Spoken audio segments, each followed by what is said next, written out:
and welcome to the Executive Protection Lifestyle Podcast with your host, Byron Rodgers. This podcast is dedicated to the executive protection practitioner, the private security professional. In this podcast, we're going to talk about the mental, emotional, psychological, physiological fitness that goes into being an efficient and effective executive protection agent. Whether you're in law enforcement, whether you're a mom that's looking at how to protect her children, or a father that's focused on how to protect his family, I believe this podcast has something for all of you. We might even get into some tales from the crypts of true Hollywood stories from time to time. I'm doing this podcast because I feel the reality of this job is simple. If you really want to be good at executive protection, it's more than just a job. It really is a lifestyle. And those of you who've been in the game for any serious amount of time, you already know what I'm saying is true. So if that sounds interesting to you, enjoy the show. Out.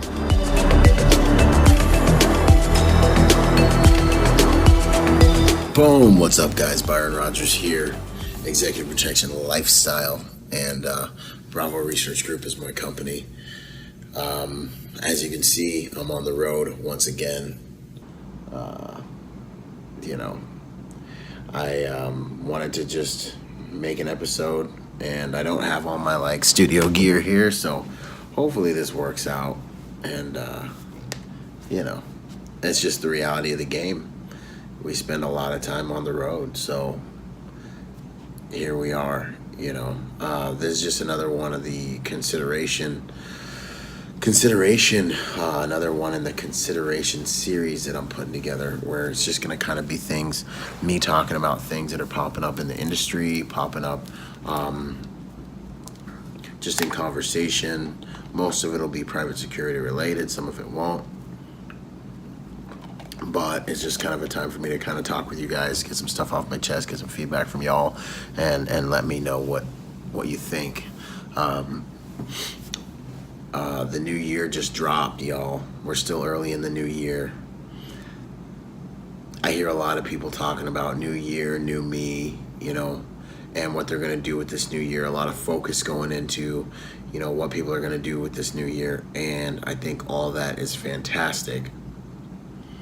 But I think there's more to it than that. I think there's a lot more to what you're going to do and where your life's going to go that has quite a bit to do with where you came from and how that's going to affect where you're going.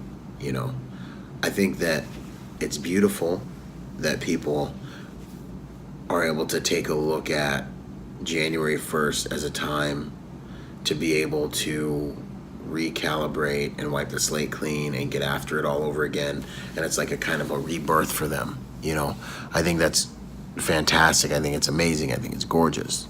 But then there's another side of me that is kind of like, yo, you're missing out on 364 days of the year where you could also be leveraging the reality, the realization, and the gravity that any day on this planet you're lucky enough, blessed enough to live, really could be the last day that you were ever given.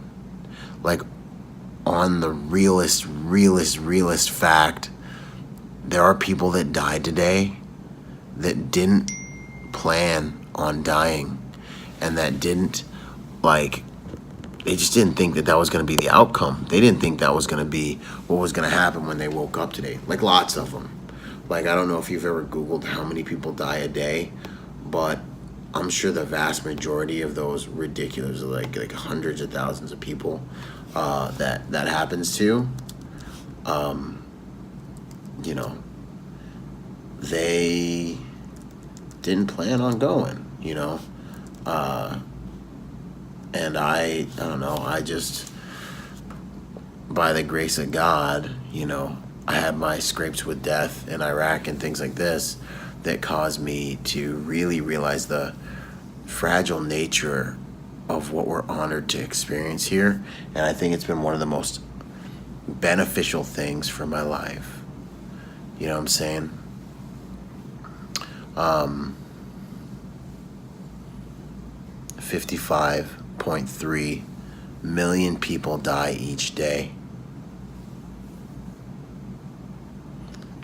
55.3 million people die each year.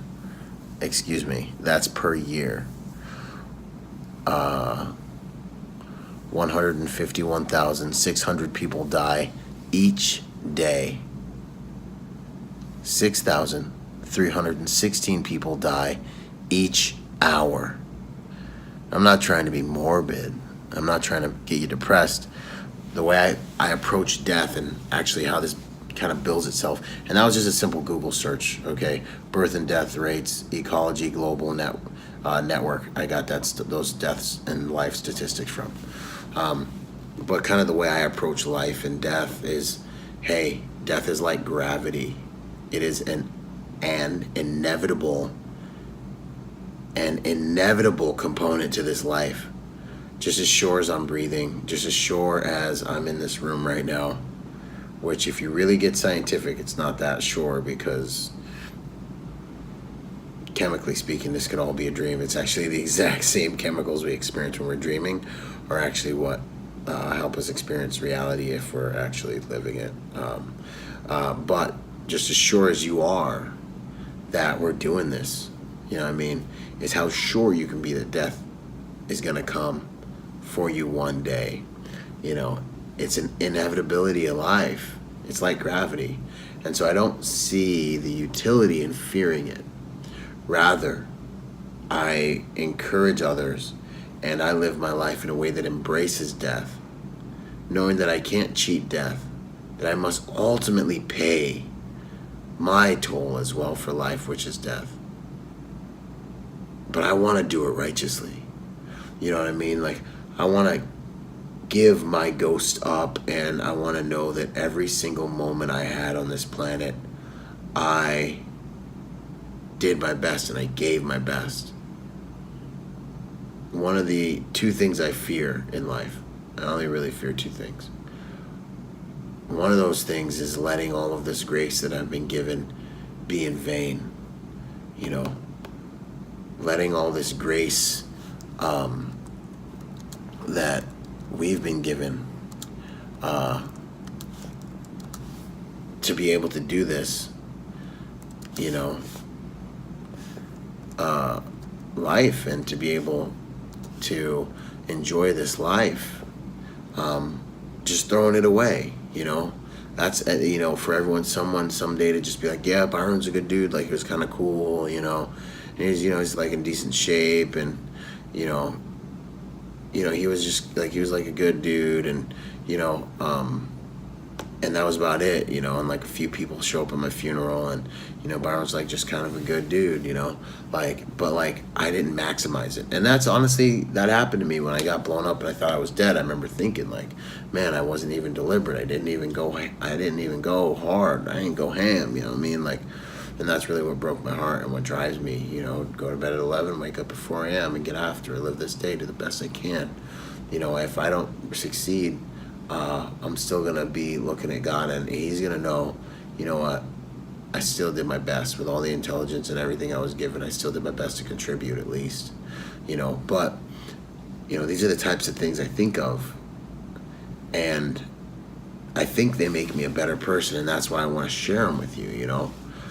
I look at death as an inevitability, as a moment in my life that I'm working towards.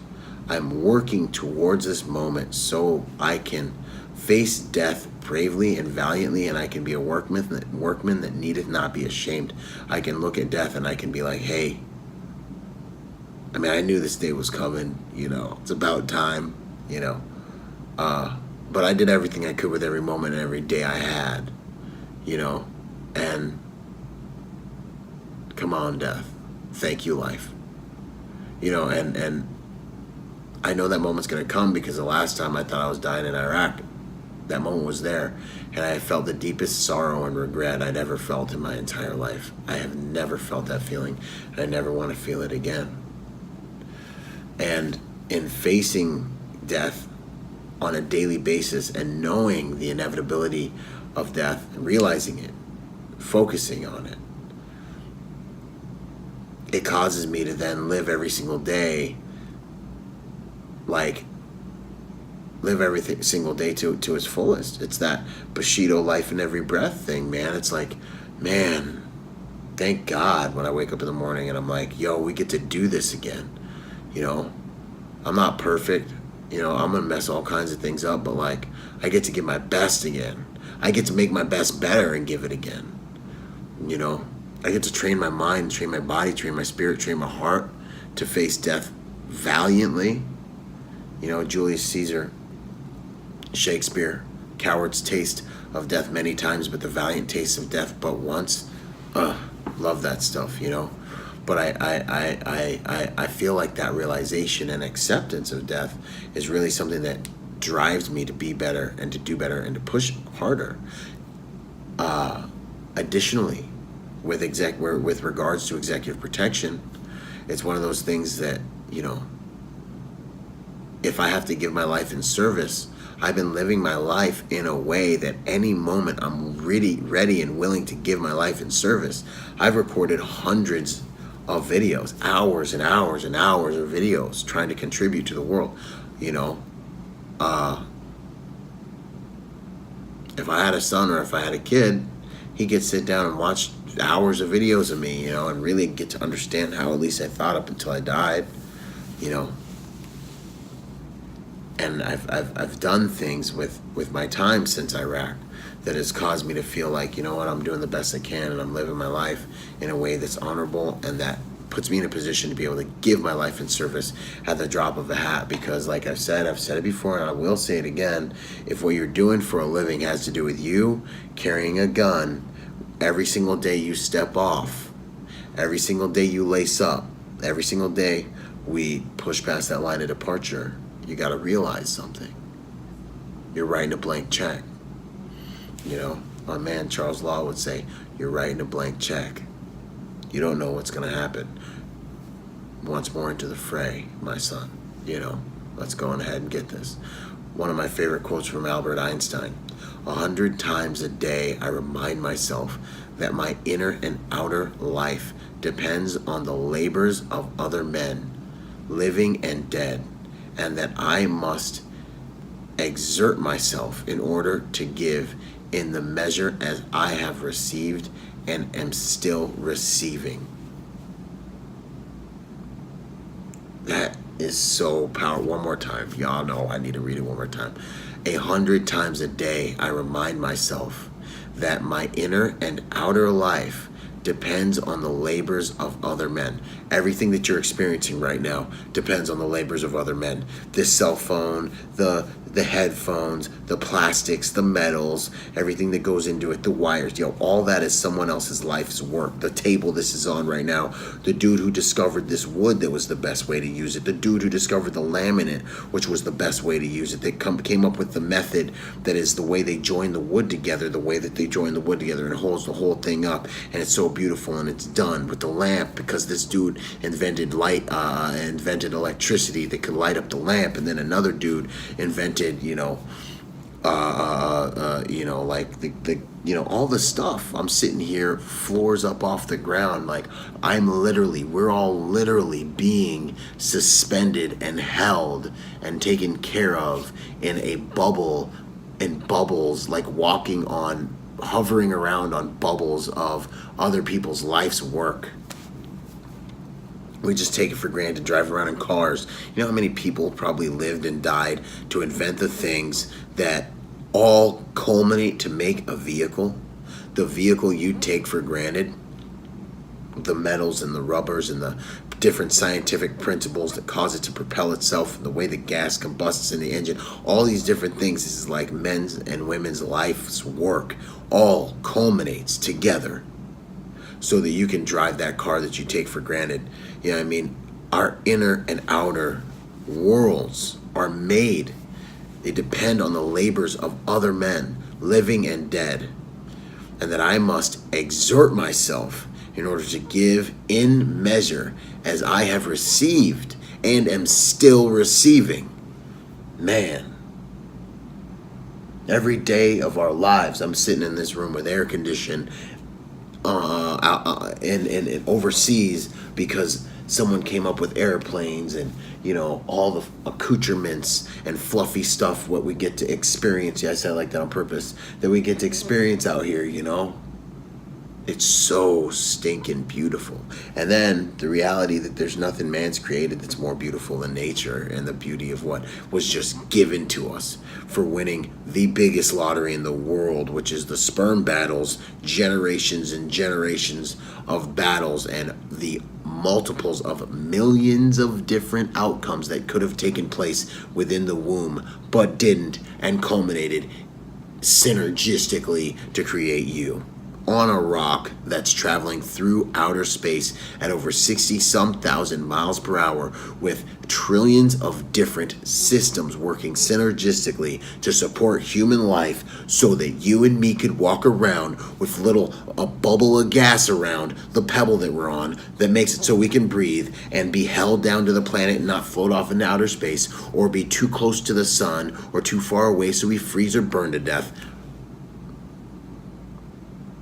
It just blows my mind, man. Like, reality is stranger than fiction, and the more awake you are and the more conscious you are, the more beautiful this stuff is.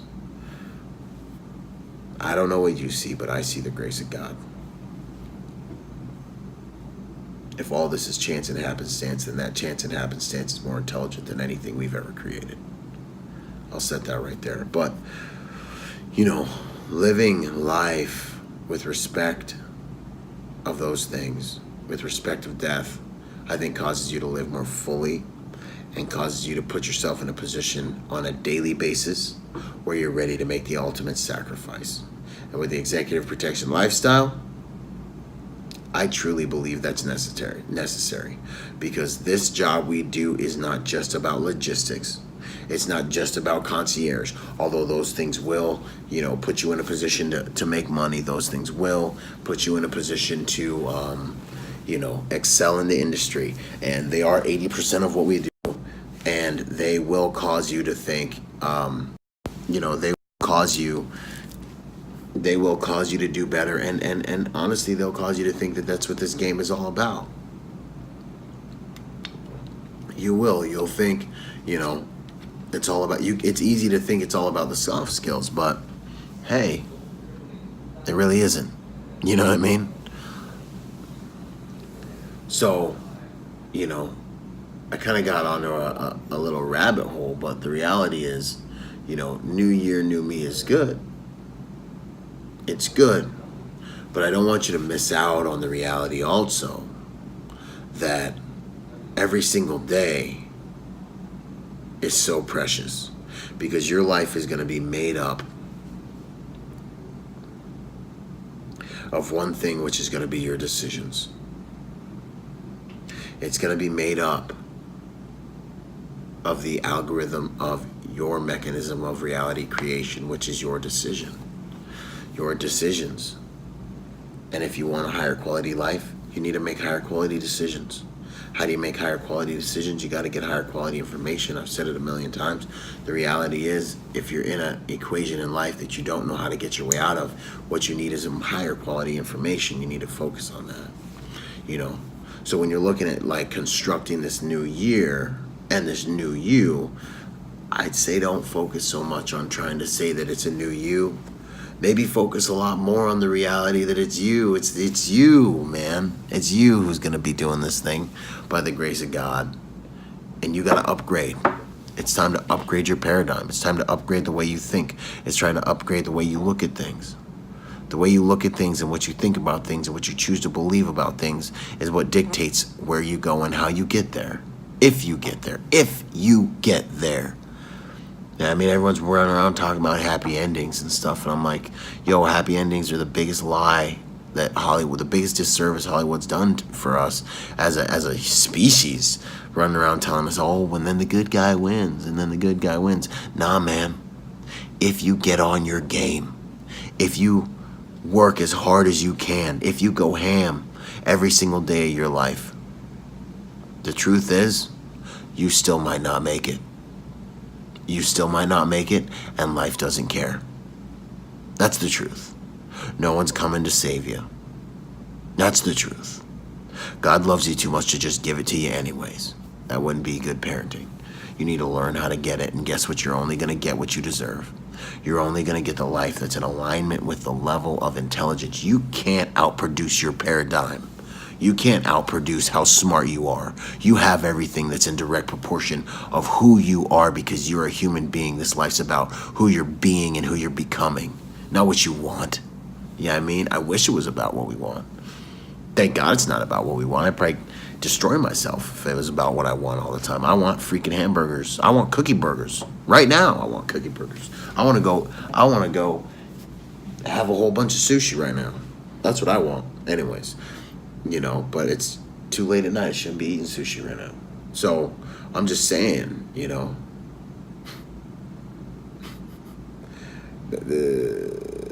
that's what this thing's about. And if you really want your life to go to the next level, don't wish upon a star. Don't rub quarters or pennies together. Stop Googling shortcuts. There's no shortcuts. The reality is that this game, most wisdom in life is simple. It's not easy, but it's simple. You know how to get in shape. You know how to lose weight.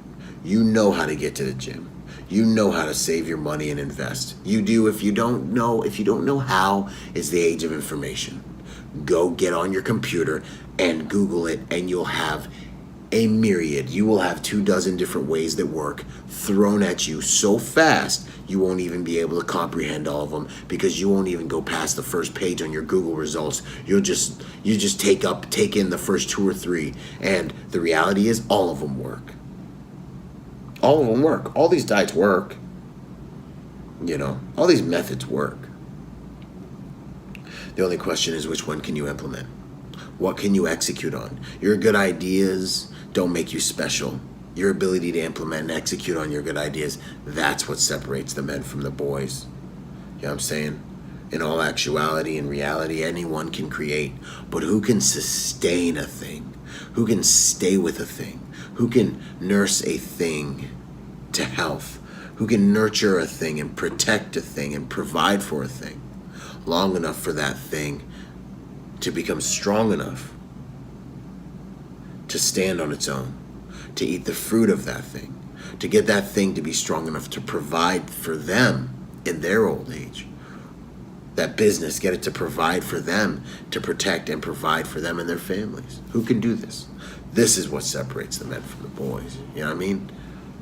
This is the fine china. That's the top shelf stuff.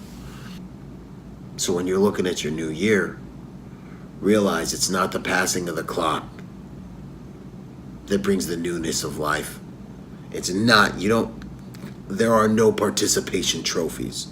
You know what I'm saying? Your mom lied to you. There are no participation trophies.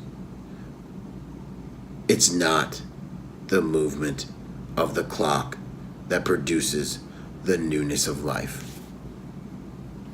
It is your ability to upgrade your mind. It is your ability to upgrade your paradigm.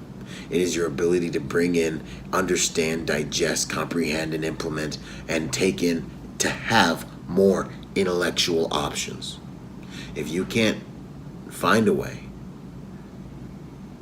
to develop, discover, and implement, find new intellectual options for yourself, you will be stuck in the same place, and you will go in circles for the rest of your life, and then you will die tired. You are either growing and getting better, or you are going and you are being extinct. You don't just get a new you just because it's a new year. The only advantage to that is that in your brain, you've got a list of rules and laws. And one of your rules says, when it becomes New Year's, I get to reset. Now, you can leverage this, and you can actually reset. The problems you're going to run into is what I'm going to call sustained motivation. Here's the thing. Motivation is an emotion. It's a feeling that you have. Emotions and feelings are garbage. They're misbehaving children. They're like chicks that you can date and can't marry. Yeah, I mean, like, emotions come and go. You can't sustain an emotion. No matter how angry you are, you can't sustain anger. No matter how happy you are, you can't sustain it. They have to flow. They have to come. They have to oscillate. And so there's no way to actually really maintain this flighty emotion of motivation long term. Just by itself. So everyone does it for January, and then the reality of what they're trying to execute on sets in. This sucks. If it were easy, everyone would do it. And what I'm doing is hard. But I want the results. So the question starts to be, how do I stay motivated? And I've got a few easy theoretical answers of things that have worked for me and that I've suggested to other people that have worked for them. Do you remember when there was that beautiful man or woman that you were attracted to? Back when you were dating and it was you were being your representative. You and your representative were dating some dude or some chick, you know what I'm saying? And you would do anything for this person. You would do whatever it took. You would go to sleep with them on the phone and talk for hours and hours and hours. You remember that? Was motivation a problem? Was motivation a problem? It wasn't a problem. Remember when you wanted to work for that car that you really want? Think about a time when you were highly motivated. When you were highly motivated and you achieved your goal. Think about it. Why did you do it? How could you do it? Why was that time different? It was different because the thing that you were going for was organically motivating. You were determined to get that thing. And so we come up with these ideas about things we want in our lives, and we don't really drill down deep to understand why we want them. We just want the surface thing. Oh, I want a six-pack, or, I want to make more money, or whatever it is, and it's weak, it's flimsy. You don't really know why you want it. On a deep level, more money, why do I even want more money? Really, because I want more freedom. I need freedom. And then I go deeper and I go, because this is my one life. Every minute that I spend in this life that I don't have freedom and I'm in the slave trade, working a job, is a moment of my life I can't get back. I die every single day, a small death, that I live on this planet when I'm not free to create and to be who I was sent here to be. I'm in the slave trade right now. When you start thinking like that, it starts to change things. And also, what's also more motivating about thought processes like that is we're using push-pull motivation now. The thought process is because people ask me, like, how do you stay so motivated? How are you always so motivated? How are you always doing this, that, and the next thing? I'm telling you right here, is because I'm using push-pull motivation. I'm thinking about where I want to go, but I'm also thinking about where I don't want to be, what I'm scared of. I fear being in the slave trade my whole life. I fear not having enough freedom to create what I was sent here to this planet to create by the grace of God. I fear it. I'm afraid of it.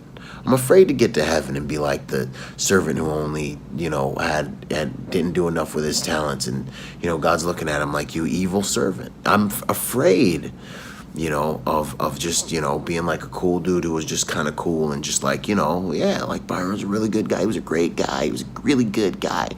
Man, what an awesome funeral. Oh, that's so sad. Where do you want to go to lunch? Sizzlers is having a special. Or we could go to Red Lobster. I like them things, what they do with the, what they put around the cups with the lobsters around the shrimp around the cups with the red sauce. Like, this is life. I've watched it happen. I want to matter for good. I want to be significant. I want the world to be a better place when I go. This life is so beautiful, I can't let it be insignificant. You know what I mean? It ain't so beautiful because it's easy. Everyone is going through stuff and is fighting a battle you don't know anything about. That's why you can't judge people. I say take that back. That's why you can't condemn people. We judge people, but we don't condemn. You need to judge people. You'll know them by their fruits. If you're talking about what the good book says, that's judging. We just don't condemn.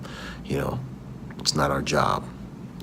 I judge a tree by its fruit. I look and I see okay, well, you have this in your life. You're this type of person. That's cool. That's you. Do you, but I know that about you, so I'm not going to get snuck by it. That's the game, you know what I mean?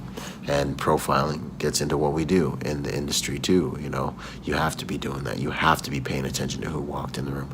You have to be paying attention to where the dangerous people are and who the sheeps and the wolves are. You have to. If not, you're wrong.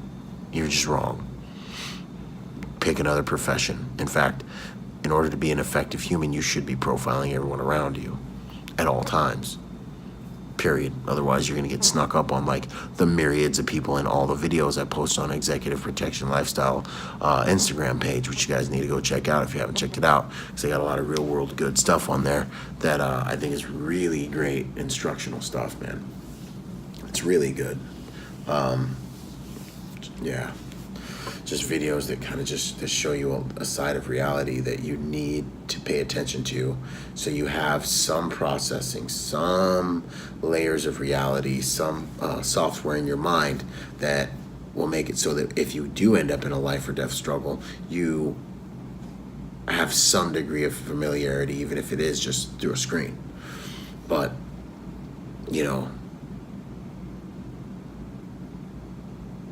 I just look at this life, and the reality is, we're blessed to be able to do it. And when it comes to trying to find yourself being motivated for this new year, I want you to do more than just come up with a resolution. I want you to, and more than just come up with a plan, I want you to dig deep. What is it you fear? I fear all this grace that's been given to me, letting it be in vain and not maximizing the grace and the beauty in this experience. What is it you want? I want enough freedom to create something that's going to make this world a better place. It's going to make it so that the grace that was given to me mattered and wasn't in vain. That's what drives me. It's bigger than me,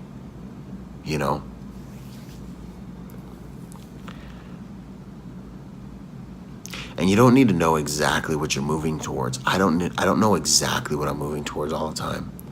I just know that I have to always do my best in all my endeavors because of those two things, really. I've done and created a lot of things that I'm really proud of as a result of living my life and thinking that way and letting those things propel me. A lot of goals have been crushed that way. Think about what it is you want. I want to lose weight this year. Why do you want to lose weight? Seriously. Why? Is it because you don't want your family to remember you the way you are? Is it because you need to attract a person in your life that is on a certain level of quality? Do you have the right to talk to the person and the types of people that you're attracted to? Like, is it right? Is it are you on their level? Are you in that league? Really legitimately, bump all the participation trophies. You should just love everyone. Everyone should just love everyone. No. Be fair. Would it be fair to them? Are you on that level to be able to walk up to the person, that types of people that you're attracted to, and have it be a fair trade, you guys? You know what I mean? I don't know. I'm just a realist. I like to think of myself as an intense realist, and just drill deeper into the things that it is you want. Figure out why you want them. Figure out how you can use both fear and faith to move you towards those things. And refine those goals until they're so attractive that motivation is organic. That it's something you have to do. It's something that you need to do for your life. And I think that's much more valuable than what a lot of people do. And, with as far as the new year, new me thing, I don't think you can ever really do a new me. I just don't think it works like that. The game is really simple. With this new year, guys, live it in a way that you do not feel like you need to create a new you when it's over. Live it in such a way that causes you to be proud of who you are, who you have become. The thought of me giving up me and all the things I've gone through and all the things I've created by the grace of God and all the struggles I've been through in order to become this person isn't even attractive. That's how I want you to feel by the end of this next year. New year, same OG, same you. New targets. Make sure that by the time this next year shows up, you've annihilated everything that you've been dealing with. And so that now the new game is stepping in and getting after it and finding some new challenges, because you've annihilated all the challenges that you already, that were organic to your experience over the last 12 months. Make yourself the type of person that loves yourself. How do you do that? You work on yourself. You chastise yourself. You discipline yourself. You get yourself familiar with hard work. You get yourself familiar with struggle. You become a good steward with what you've got. How do you being a good steward with what you got? I mean, that's everything. As you do those things for yourself, you become more valuable, and then you find that you can respect yourself. Genuinely. Not just because you love yourself, No, genuinely, you look in the mirror and you're like, I respect this. I respect who I am, what I've created by the grace of God, I was never the biggest. I was never the strongest. I was never the fastest. I dang sure wasn't ever the smartest. Still not. But I seem to always be committed to doing the best I can with what I have. I seem to always be committed to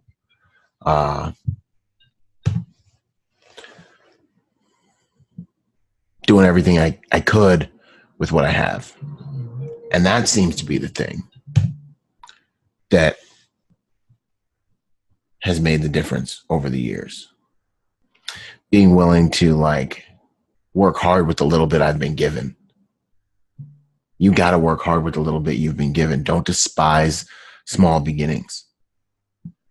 Talent really, talent is great, but skill really does beat talent when talent fails to work hard at developing skill. I was willing to fail. I am willing to put myself out there. That's why all this exists. You know what I'm saying? There's a lot to be said for that. It's the true fearless approach to life. People act like they're legit, like they're so hard, they're so everything. Everybody's so scared. Everybody's so scared to put themselves out there. I listen to people talk about how they don't have any. Anyways, let me not even go. They don't have any social media for all these stoic, awesome reasons, and they don't, they don't do anything, and they have all these good ideas and they don't take action on them. I'm like, yo, look, I don't know. Maybe you just like staying in the same place forever. You know what I'm saying? Maybe you just like making the same amount of progress forever. There's a science to it. Some people are so good at playing it safe that they really create a safe life. I'm not shaming it. I'm just saying it's not the path for me. See, the fearless approach to life is being willing to get out there. Bang, get punched in the face by life. Learn that, you know what, you're not as fragile as everybody, as your mommy told you were. Learn what you're made of. Where do you learn what you're made of? The belly of the beast. Go get some. You know what I'm saying? But leverage, work hard on what you got. You see me on Instagram when I'm talking to you in the gym. I'm getting stronger by working what I've got. That's the game. That's the whole entire cookie burger. Life is too fair to give you anything you haven't earned. You have right now everything that's in direct proportion to the quality of your decisions. You have right now everything that is literally directly aligned with your intelligence and your ability to create and your ability to you can't outperform your paradigm. You can't outperform your intelligence. You can't outperform your perspective. You can't outperform your beliefs. You got to upgrade your information so you can make higher quality decisions. you know? And what is that? That's being a good steward with your mind. This is the game. Let this next year be about this game, be about self-transcendence, personal growth, personal evolution, all these things. These things, these aims will benefit you more in life than any other endeavor, I think. You know, this is executive protection lifestyle. This is the game to me. This is what it's really about. You know, becoming the best person you can be, which in turn will make you the best at your job that you can be. Boom. You know, by the end of this new year, be the type of person that doesn't want a new you, who's just excited to have another blank canvas to go on ahead and get loose on while painting your next masterpiece. And don't forget, every single day is a blank canvas. Don't wait for the beginning of next year to get all reinvigorated. Fight that war on a day-by-day basis, battle by battle. You know what I'm saying? That's the game. So shout out to PWS. Those are my guys. Use my code Byron, just Byron, on checkout for my discount. You know what I'm saying? Rogue American, use my discount Byron. If you're digging on the clothes that they make over there, they're tight. I wear them all the time. Follow us on Instagram. We have an Instagram page that basically shows a whole bunch of real world combat engagements, knife fighting, gunfights, abductions, like everything that's happening in the world. It's blowing up.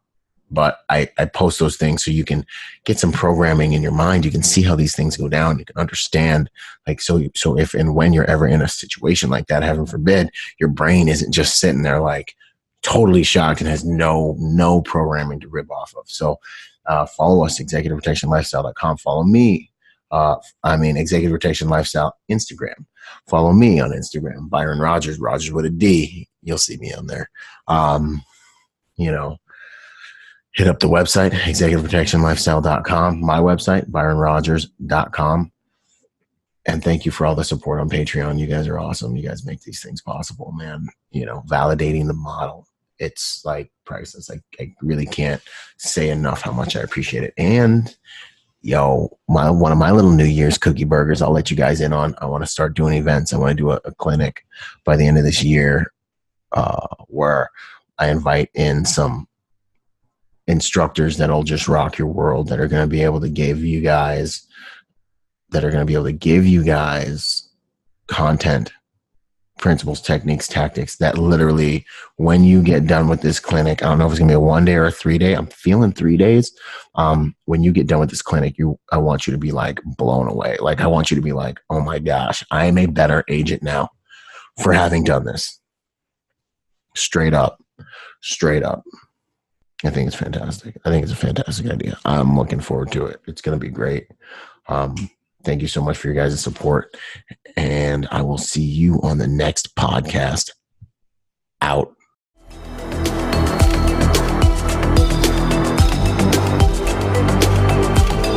Boom. And to support this podcast, go to executiveprotectionlifestyle.com and contribute to our Patreon account. That Patreon account is what helps me make this podcast possible, contributing to this brand, what we're doing here, making it so that I can bring better guests on, making it so that we can plan more events and just expand the contribution to the private security industry, and also to making America a safer place by teaching people how to protect themselves and the mindset behind that, the lifestyle behind that. You guys are already killing it. $1 a month, $5 a month, $10 a month, $20 a month, whatever you can do that you know you would probably just lose in the mattress anyway or spend on McDonald's. Hey, you want to put it towards something that's going to good use, put it towards a podcast, and get involved in our Patreon account at executiveprotectionlifestyle.com. And if you want to find me, that's byronrodgersmotivation.com. Do whatever you can, contribute whatever you can to that Patreon account, because it makes all of these things possible, ladies and gentlemen. So much love. Thank you, thank you, thank you, and thank you for making those contributions. You guys rock. We're already doing amazing there, and it's just because of you guys. So thanks once again for those contributions. Boom. I hope you guys enjoyed that episode of Executive Protection Lifestyle Podcast. This whole entire thing actually just started off as a Facebook group that blew up and is one of the fastest growing, if not the fastest growing, executive protection Facebook group online. So if you haven't joined the Facebook group, join the Facebook group. Follow us on Instagram and check us out at executiveprotectionlifestyle.com. If you want to find me, that's Byron Rodgers Motivation.com, and I'm on all the social media platforms, Instagram, Twitter, Facebook as well. So until the next podcast, y'all, stay sharp out there. And as I say it, one mind, many weapons. Talk soon. Out.